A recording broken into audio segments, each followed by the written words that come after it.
जब भी हम यूरोप ट्रिप का प्लान करते हैं तो हमें पता नहीं होता कितना खर्चा होगा।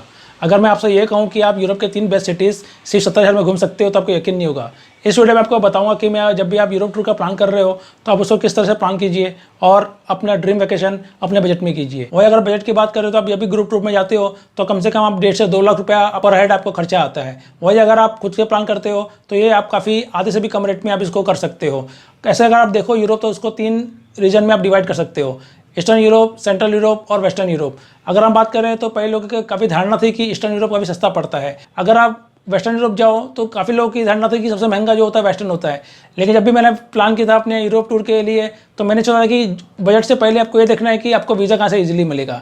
इसी बात को करते हुए अगर ईस्टर्न यूरोप में देखो तो अभी वीज़ा मिलने के चांसेस बहुत कम हुए हैं। सेंट्रल यूरोप में कुछ कंट्रीज हैं जो आपको वीज़ा देती हैं, लेकिन अगर आप इसको देखो तो इसमें काफ़ी कॉस्टली सिटी पड़ती है। वही अगर आप वेस्टर्न देखो तो वेस्टर्न में मैं उन कंट्री के बारे में बात करूँगा जो काफ़ी टूरिस्टी प्लेस हैं और वहाँ से दुनिया के काफ़ी लोग टूरिस्ट पर्पज से वहाँ पे घूमने आते हैं। अगर अब तक आपने मेरे चैनल को सब्सक्राइब नहीं किया है तो मैं रिक्वेस्ट करता हूँ कि इसको जल्दी से सब्सक्राइब कीजिए ताकि टूर के साथ आप डिस्कवर, ड्रीम और ड्रिफ्ट करते रहें। आज हम वेस्टर्न यूरोप के वो 3 कंट्री के बारे में बात करेंगे जहाँ से आपको वीज़ा इजीली मिल जाएगा और जिस तरह से वहाँ की फैसिलिटी है वहाँ पे आपके बहुत सारे ऑप्शंस होते हैं कि आपको हर बजट में आप अपना टूर प्लान कर सकते हो। इस 3 कंट्री का नाम है फ्रांस, बेल्जियम और नीदरलैंड्स। हम लोग स्टार्ट करेंगे वीज़ा से। तो मैं पहले आपको बताऊंगा कि आप जब भी अगर फर्स्ट टाइम यूरोप जाने का प्लान कर रहे हो तो आप फ्रांस से अप्लाई कीजिए, वहाँ से आपको वीज़ा मिलने के चांसेस काफ़ी इजी मिल जाते हैं। इसके बाद अगर आप देखो तो आपके आइटिनरी में सबसे मेन चीज़ होती है वो होती है आपकी टिकट। अगर आप इंडिया से जा रहे हो तो आपको फ्रांस की टिकट काफ़ी सस्ते में मिल जाती है। अगर आप इसको मैं थोड़ा ध्यान दूँ तो आपको 2-3 चीज़ों का ख्याल रखना है जिससे आप टिकट को भी सस्ती मिल सकती है। तो जब भी अगर आप जाने का प्लान कर रहे हो तो आपकी डेट्स बहुत फ्लेक्सिबल रखिए। आप कम से कम 6 महीना पहले से टिकट बुक करने का प्लान कीजिए। इसमें एक और चीज़ आपको ध्यान रखना है कि आप जब भी इंडिया से कोई फॉरेन कंट्री जा रहे हो, इस जहाँ पे अगर हम लोग को पेरिस जाना है तो आप ट्यूसडे या वेडनेसडे को फ्लाई कीजिए, उसमें रेट्स काफ़ी सस्ते मिलते हैं। इसी तरह जब भी रिटर्न टिकट लेते हो तो आप उसको मंडे या ट्यूसडे फ्लाई कीजिए, वो रिटर्न टिकट आपको सस्ते मिलेगी। एक और टिप आपको मैं देता हूँ कि जब भी आप कोई टिकट बुक करो तो आप लास्ट मंथ के लास्ट वीक में आप ट्यूसडे या वेडनेसडे को टिकट बुक कीजिए, आपको टिकट बहुत सस्ते मिलने के चांसेस है। अगर यही बात करूँ तो आपको ये टिकट 28 से 30,000 रुपये में रिटर्न टिकट आपको मिल सकती है।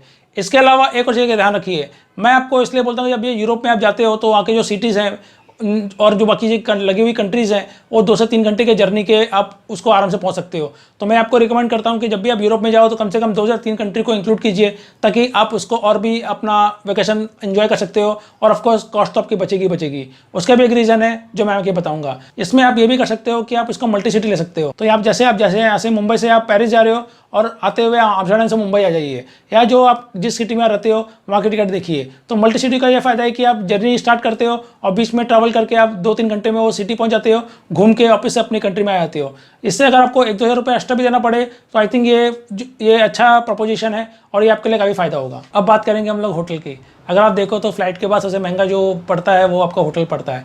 तो मैं आपको बताऊंगा कि यूरोप में आप जब भी जाने का प्लान कर रहे हो तो उसमें आप 2 स्टार छोटी प्रॉपर्टी भी ले सकते हो और आइडियली अगर आप अकेले जा रहे हो तो उसमें आप हॉस्टल का भी ऑप्शन ले सकते हो। अगर आप देखो हॉस्टल की कीमत तो 1500 से 2000 रुपये पर नाइट आपको पड़ती है।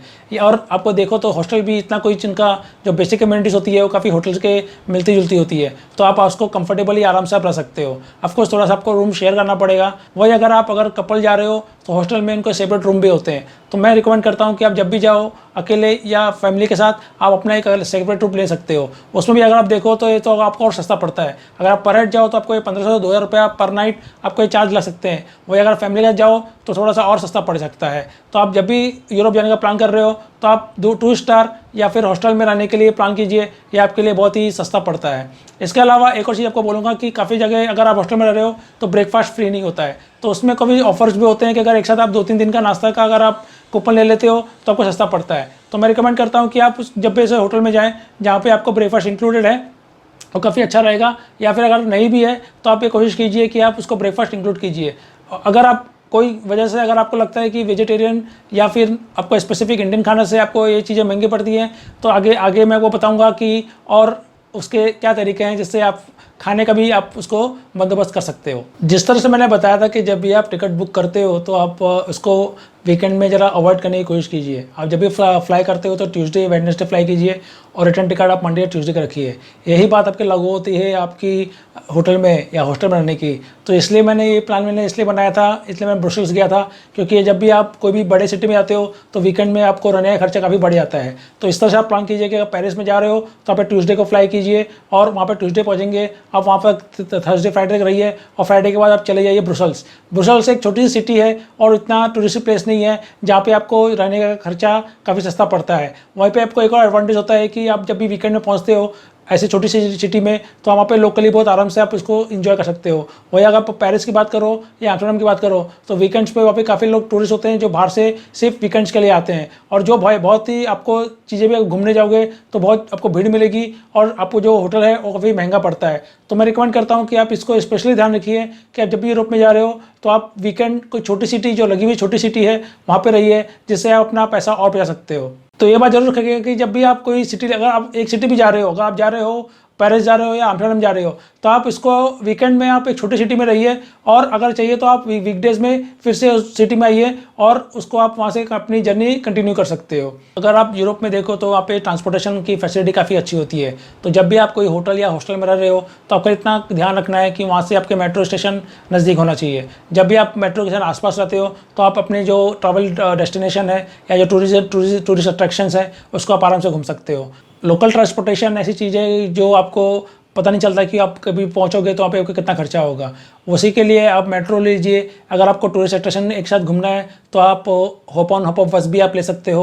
हॉप ऑन हॉप ऑफ बस का मैंने वीडियो बनाया है जो आपके लिए काफ़ी फ़ायदा सिद्ध होता है, जिसमें आप 2-3 घंटे में पूरी सिटी घूम सकते हो और उसके बाद डिसाइड कर सकते हो कि आपको कौन कौन सी चीज़ें आराम से देखनी है। ये आपके लिए अगेन 1000-1200 में आपको ये पूरा पैकेज मिल जाता है और आप इसको पूरी तरह बिना किसी तकलीफ के आप इसको आराम से घूम सकते हो। लोकल ट्रांसपोर्टेशन के बाद एक और चीज़ है जो मैंने आपको पहले बताई थी कि अगर आप कोई भी कंट्री से दूसरी कंट्री में जा रहे हो तो यूरोप के कंट्रीज इतने नज़दीक हैं कि उसको आप 3 से 4 घंटे में बस से आप उसको कवर कर सकते हो। उसको आप उसको यूरो रोल से भी आप कर सकते हो, पर यूरो रेल थोड़ा सा महंगा पड़ता है। तो ऑफकोर्स अगर आपका बजट थोड़ा सा स्ट्रिक्ट है तो मैं रिकमेंड करता हूँ कि उसमें बस में आप ट्रैवल कीजिए। बस कहाँ से आपको मिलेगी इसकी इन्फॉर्मेशन मैंने डिस्क्रिप्शन बॉक्स में लिखा है, तो लिंक से आप आराम से बुक कर सकते हो। ये टिकट 500 रुपये से लेकर 1200 रुपये तक आपको मिल जाती है। तो अगर आप देखो तो ऐसा आप पेरिस से अगर आप ब्रुसेल्स जा रहे हो तो ये एक टिकट आपको 400 से 500 रुपये मिल जाती है। वही अगर आप ब्रुसेल्स से एम्स्टर्डम जा रहे हो तो ये टिकट आपको सिर्फ 600-700 में मिल जाएगी।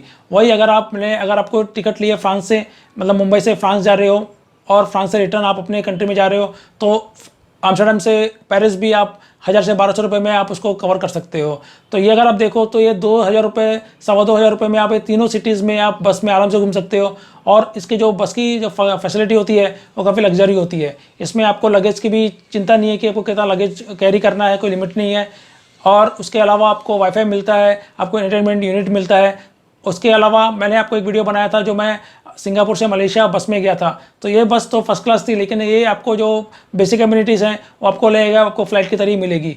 और ये बहुत कंफर्टेबल जर्नी होती है जिससे आप इस सिटी को बाय रोड कवर कर सकते हो और बीच के जो नज़ारे हैं उसको आप एक लोकल टूरिस्ट की तरह घूम सकते हो। जब भी आप शेंजन वीज़ा की बात करते हैं तो अप्रॉक्सीमेटली 6 से 6,500 रुपये खर्चा होता है, तो ये तो आपको इंक्लूड करना ही है। और इस तरह से आपको अगर कवर लेटर भी लिखना है तो मैंने एक और वीडियो बनाया था जिसमें आप कवर लेटर कैसे लिख सकते हो और वीज़ा के लिए कैसे अप्लाई कर सकते हो, जो कि नॉर्मल प्रोसीजर है जो आप कोई भी कंट्री के लिए अप्लाई करोगे तो आपके लिए यूज़फुल होगा। शेंगन वीज़ा के लिए एक और चीज़ जरूरी होती है, वो होता है आपका इंश्योरेंस। तो अगर आप देख लीजिए कि जो भी इंश्योरेंस है वो आपकी प्री एग्जिस्टिंग डिसीज़ को कवर कर रहा है कि नहीं कर रहा है, तो ये आपको जरूर ध्यान रखने का। और उसके अलावा अगर आप सीनियर सिटीजन हो तो उसके लिए आपको बहुत थोड़ा सा एक हायर सम लेना पड़ेगा। ऑफकोर्स मैंने ये जो चीज़ें हैं आपको मैंने पहले बताई थी, लेकिन इसमें आप कल इंश्योरेंस में ये ध्यान रखिएगा कि वो आपका जो लगेज है उसको भी वो सपोर्ट करता है। मतलब कुछ ब्रेक हो जाए या फिर टूट जाए या फिर गुम हो जाए तो ऐसा है। बिकॉज मेरा ऐसा एक्सपीरियंस हुआ था कि जब मैंने इंश्योरेंस लिया था लेकिन जो मेरा चेक इन पैकेज था उसमें वो टूट गया था, लेकिन उन्होंने कवर नहीं किया था। तो मैंने ये ध्यान रखा कि जब भी आप चाहे तो एक एडिशनल कवर ले लीजिए जो आपको लगेज को भी आपको कवर करता हो, जिससे कि अगर आपको कुछ डैमेज हो गया या कुछ अगर चीज़ें नुकसान हो गया तो उसको इंश्योरेंस वाला कवर कर लेगा। तो ये इंश्योरेंस से आप अगर देखो तो 1000-1200 में आपको आराम से ये इंश्योरेंस मिल जाता है, जो आपके लिए काफ़ी लॉन्ग टर्म में आपको ये फ़ायदा होता है। और आखिर में बात करूँगा हमारे खाने पीने के बारे में। हम इंडियन लोग जब भी हम जाते हैं तो हमको लगता है कि हमें वहाँ पे खाना पीने की थोड़ी सी चिंता होती है कि काफ़ी चीज़ें जो हमारे जो जो हमारी प्रैक्टिस है वो उससे वहाँ पे उसके अकॉर्डिंग वहाँ पे नहीं मिलती है। तो आपको घबराने की ज़रूरत है नहीं। ऑफकोर्स अगर आप इंडियन फूड का चाहिए तो वहाँ पे काफ़ी सारे रेस्टोरेंट्स हैं जहाँ पे आप उसको एक्सप्लोर कर सकते हो, लेकिन एक चीज़ का ध्यान रखिए कि ये आपको बहुत महंगा पड़ेगा। इसके लिए मैं आपको रिकमेंड करता हूँ कि जब भी आप होटल में जाते हो तो वहाँ पे जो लोकल स्टोर्स हैं, जब मैं पेरिस पहुँचा था तो वहाँ पे मैं अपने एरिया में रहा था तो वहाँ पे काफ़ी सारे स्मॉल वेंडर्स थे जो चाइनीज़ और इंडियंस और बांग्लादेशी, इनके काफ़ी सारे उन्होंने छोटे छोटे डिपार्टमेंटल स्टोर खोले थे। अगर वहाँ से आप चीज़ें शॉप करते हो तो आपको काफ़ी सस्ती में पड़ती है। वही अगर आपको एक और चीज़ का ध्यान रखना है कि वहाँ पे पानी भी आपको खरीदना पड़ता है, तो इस तरह से आप प्लान कीजिए कि यहाँ पे छोटी मोटी चीज़ है जैसे कि आपका पानी हो गया, जूस हो गया, दूध हो गया, ब्रेड हो गया, बटर हो गया या फिर अंडे हो गए, जिस तरह से आप अगर आपको जो आपका बेसिक जो चीज़ें हैं वो आप उसको स्टोर कर लीजिए 3-4 दिन के लिए, और यही आपके लिए बहुत एक सहारा होता है जिससे कि आप इसको अपना जो बजट अपना जो टूर है उसको बजट में बना सकते हो। जब भी आप इंडिया से बाहर जा रहे हो तो आप अपने साथ कुछ कैरी कीजिए, जैसे कि मैगी, मसाला मैगी हो गई, जैसे कि आपकी कुछ नमकीन हो गए, जैसे पैकेट्स में मिलते हैं यहाँ पे, दाल के समोसे हो गए या दाल की कचौरी हो गई, ये सब चीज़ें कैरी कीजिए। बहुत ज़्यादा कैरी करने की ज़रूरत नहीं है, पर इतना है कि आप अप्रोक्सीमेटली ये कीजिए कि आप नाश्ते में वो कर सकते हो, क्योंकि वहाँ पे जाने के बाद आपका मुंह का टेस्ट बहुत चेंज हो जाएगा। तो आपको फील होगा कि आप कुछ भी खाएंगे आपको अच्छा लगेगा नहीं और आपका पेट नहीं भरेगा। तो मैंने ये एक्सपीरियंस किया है कि अगर ये छोटी छोटी चीज़ें आप कैरी करते हो तो ये आपके लिए बहुत ही हेल्पफुल होता है, और दिन में अगर एक बार खाओगे तो आपका जो सेटिस्फेक्शन है वो मिल जाता है। तो ये 2-3 चीज़ें का ख्याल रखेंगे तो खाने का जो बजट है वो काफ़ी सस्ता पड़ेगा और आप इसको आराम से एक लोकल की तरह पूरा का पूरा यूरोप घूम सकते हो।